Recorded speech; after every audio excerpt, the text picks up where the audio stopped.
Finally, a winning day. Well, kind of. We're going to get into it. We've got some great marquee matchups today. Uconn, VCU, St. John's, Dayton. I'm breaking down all the marquee matchups tonight on the college basketball slate. We're going to get into it. And then also, I've got another Super Bowl player prop for you 2 days away. Let's get into it. This is the Free Three. I love it, Noble. Noble, I also love your YouTube videos. I watched them while I was gone. That was fire. But getting paid because yesterday we had a full sweep. Mike going under, that was just icing on the cake. Why are we going to go in such a weak AFC South? Unless we have the NBA Blowout Association. Bang! Knicks take a 1-point lead with 13 When you hear the sirens, you know what that means. You got barbecue back there, and you didn't invite me. Hurt my feelings. Happy Friday, my friends. It is your boy Noble Living back with another DYF Bets video on breaking down my favorite picks and plays of the day as we just try to get to the bag together and make some money. It's been a rough week, I should say. It's been a rough start to the month of February, but yesterday we finally were able to get kind of like a winning day. It wasn't a full 2-0 day, but I'll take a 1-1 day because right now I just want to see the ball go through the net. If I got some hoopers here, I got people who used to play ball on the channel, then you guys know sometimes you just got to get to the free throw line. You just got to see the ball go through the net and you can start getting your rhythm back. So hopefully building into what is going to be an amazing weekend. College basketball, conference standings are heating up.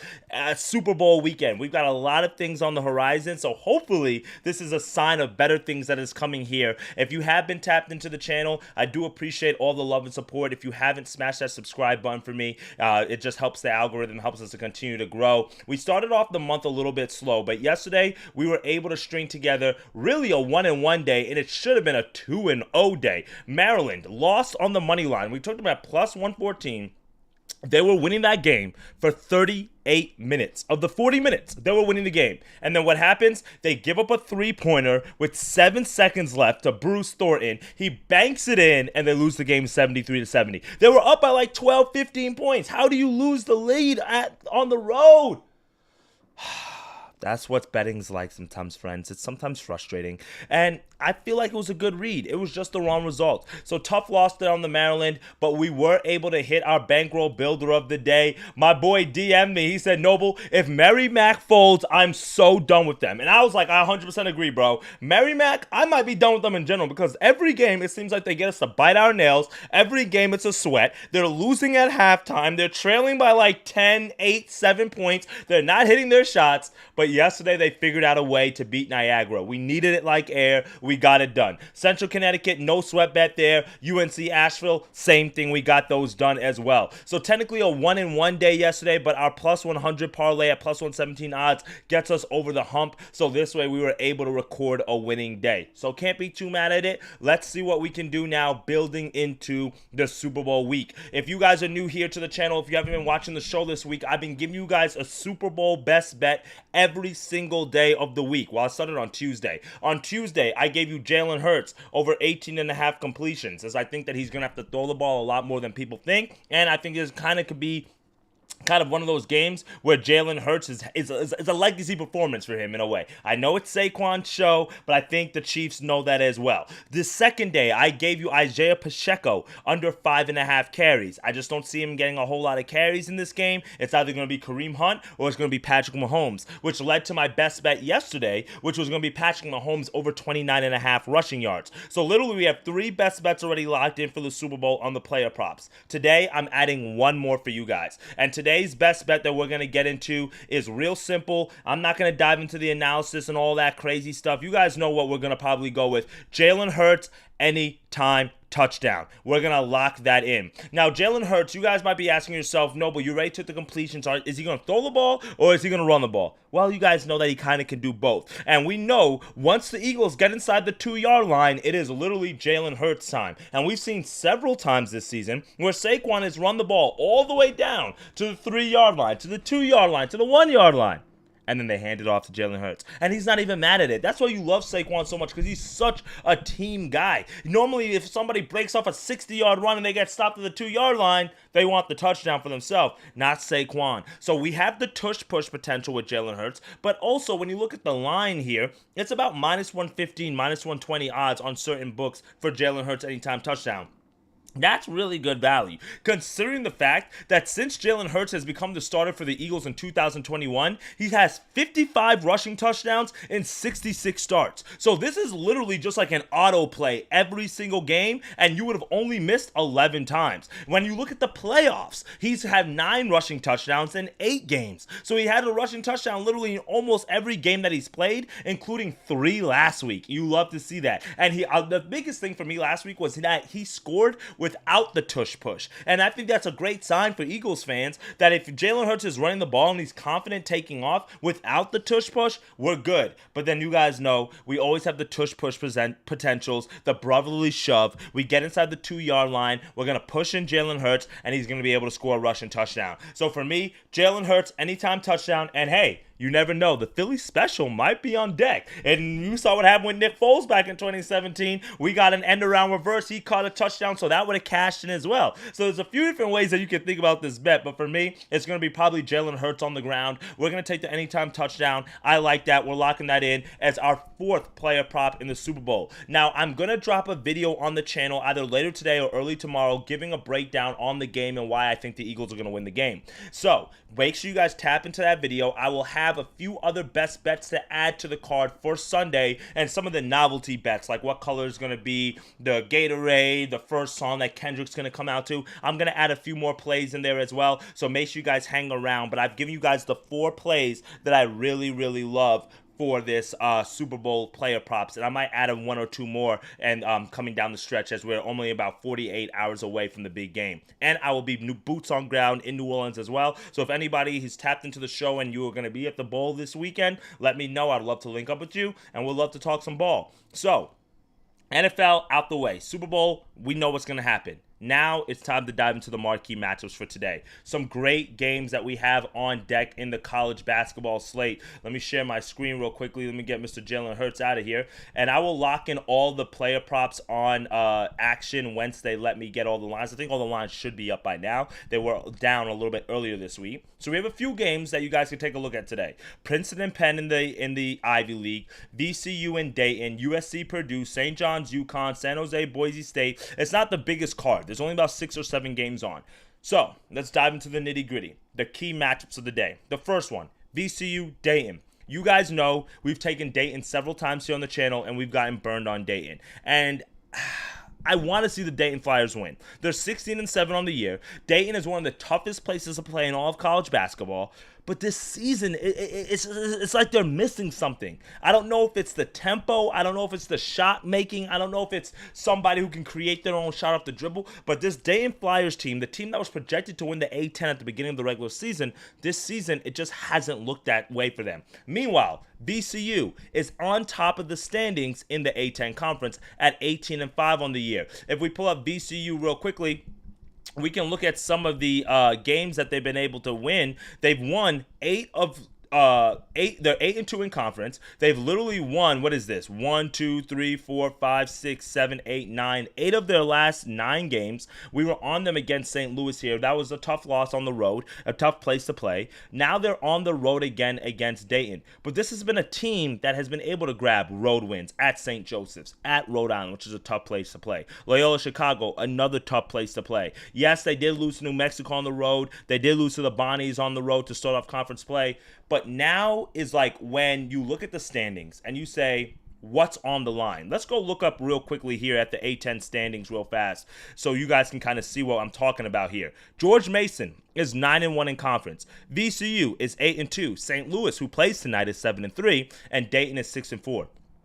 VCU has a chance not only to really bury Dayton and drop them all the way down here to the middle of the pack in the conference, but they also have a chance to stay on the heels of George Mason. Let's also look at like kind of the upcoming schedule for VCU. You could see they've got George Washington and UMass before they play George Mason at home. That's going to be a big game for them against George Mason at home. Why? Because that's probably going to determine who wins the conference. So what am I saying? You can't lose this game on the road to Dayton, and I don't think they will. I'm taking I have Dayton here. I do apologize. I mistyped that. I have VCU on the money line, not Dayton. I have VCU on the money line today on the road against Dayton. I'm just tired of losing coin on Dayton. And like I mentioned, they've just struggled this season. Look at VCU's numbers. 61 in offensive efficiency, 25th in defensive efficiency, 12th in effective field goal percentage, 20th in turnover percentage on the defensive side. They are stout on the defensive side of the ball. 42 in three-point percentage defensively, 16th in two-point percentage defensively.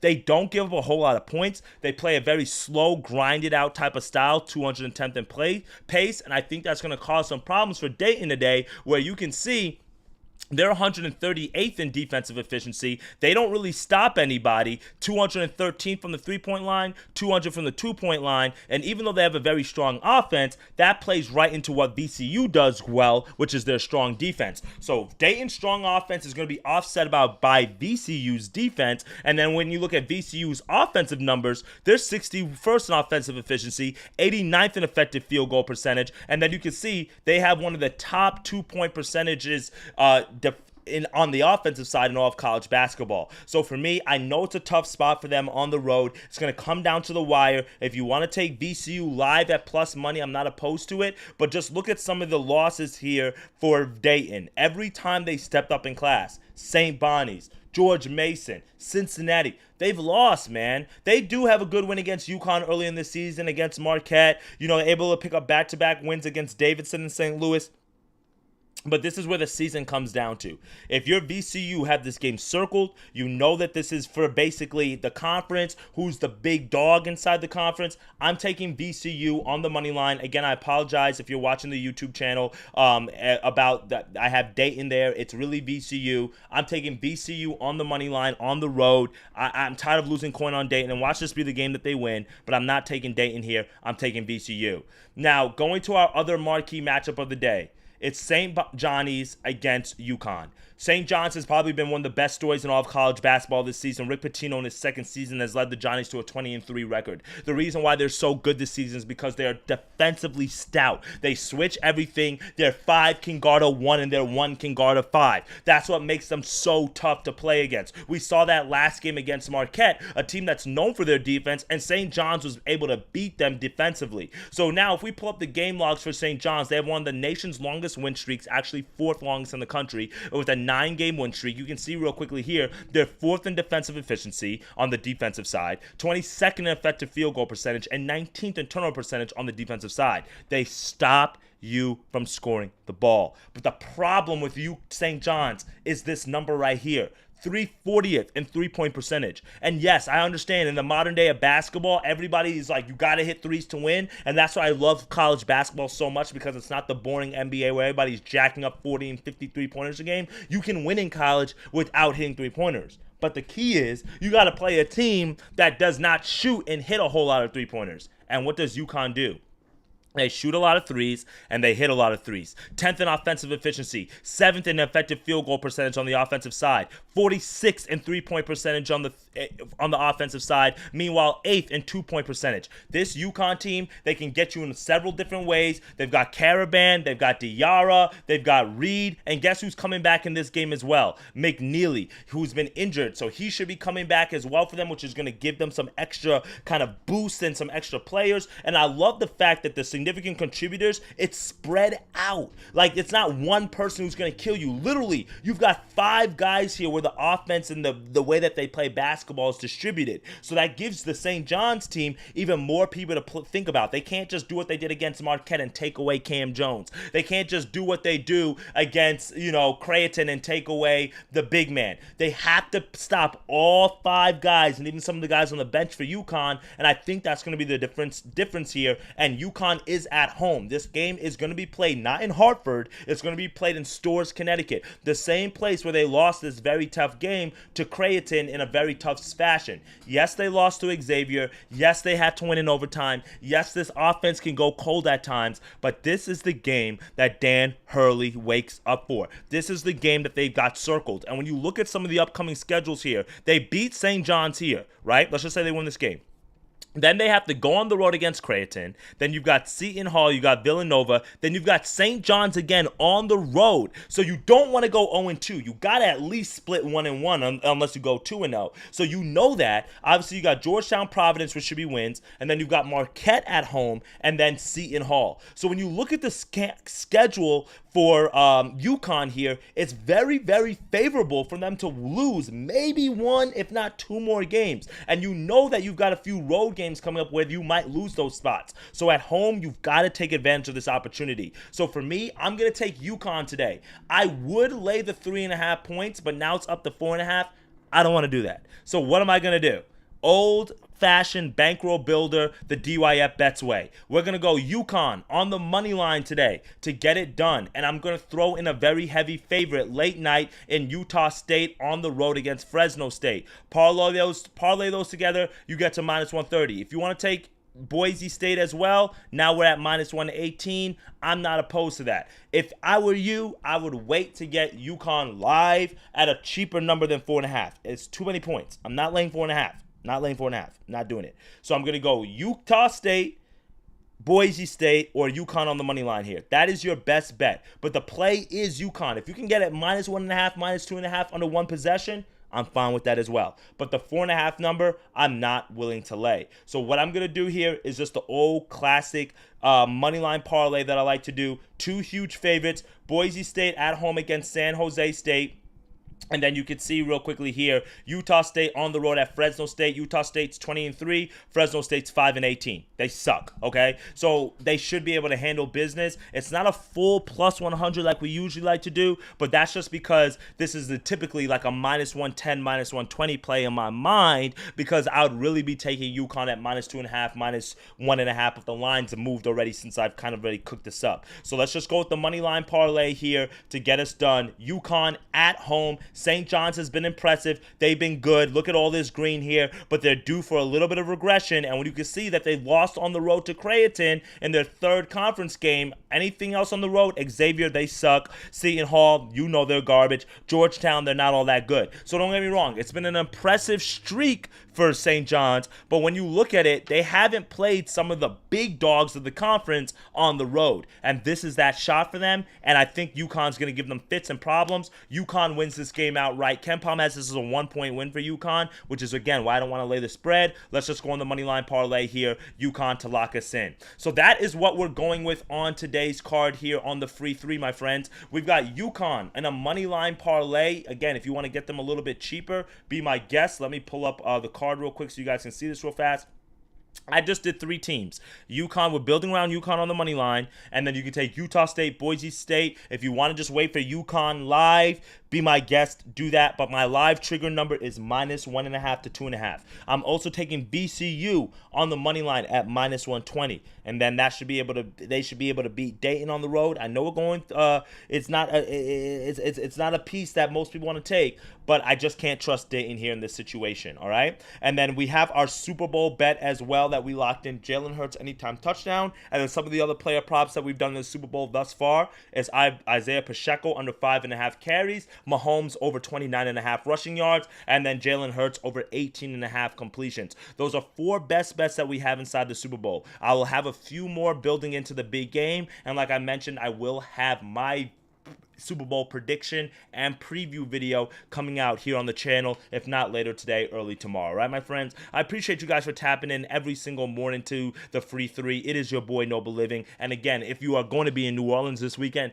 let me know. Would love to see you, as we are going to be boots on ground, as my birds are going to probably take it home and fly Eagles fly. You guys know the vibes. I appreciate all the love and support that you guys will continue to show. And as always, let's get to that money, dictate your fate, and I'll see y'all on tomorrow's video. Later, gang. Let's have a day.